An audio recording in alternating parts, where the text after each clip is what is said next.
Hey YouTubers, Mike Borders with the Mike Borders channel. Thank you for watching. Today we're talking about something very important. In the event that you are in the process of changing your electrical outlet receptacles, whether they are no longer working, you're changing colors or styles, it's very important to know which circuit you have in your home prior to actually going out and buying new outlet receptacles. As you can see on this box, it says 15 amp. In your home, you either have a 15 amp or a 20 amp circuit. So again, before you go out and buy new receptacles, we have to figure out what circuit you have. The very first thing you want to do is take a look at the actual outlet itself, and you will see several slots. On the left side, you can see a larger slot, that is your neutral. On the right, a shorter slot, that is your power lead.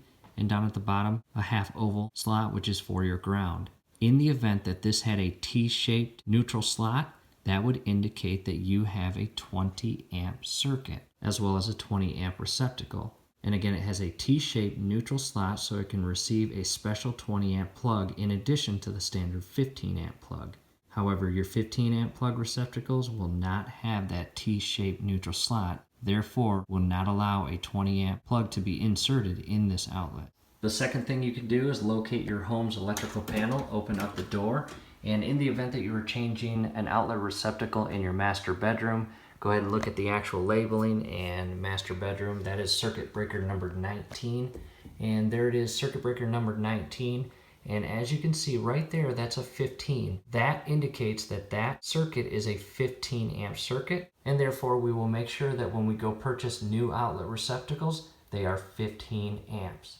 Back to the actual label, you'll notice number 7 is my back room and outside. And I go to number 7, you'll notice here, this is a 20 amp circuit. So when I go replace the outlets outside, I want to make sure I purchase the 20 amp receptacles. And I'm outside now, I'll go ahead and open this little case here. And as you can see there on the left side, both up and lower portion of the outlet receptacle is a T-shaped neutral. That is what the 20 amp circuit outlet receptacle looks like. Now onto the computer, google.com, I'm going to type in 20 amp plug and see what it gives us. Here's a good one right here. And check that out. As you can see, here's your ground. Here's your power lead that goes into the smaller slot. And here is that sideways neutral that will go into that T-shaped neutral slot. Here's another photo of it. So as you can see, there is a big difference. And you can see how this plug will fit into that outlet receptacle as well as this one up here, that T-shaped neutral. That's it. I hope the video helped. Hey, do us a huge favor. Below the video, you will see that thumbs up icon. Click on that, like the video, subscribe to the channel. Definitely go to your settings, turn on your YouTube notifications, because once you do that, every video that we upload, you will be notified. You will be able to stay up to date with us, and that will be awesome. Thanks again.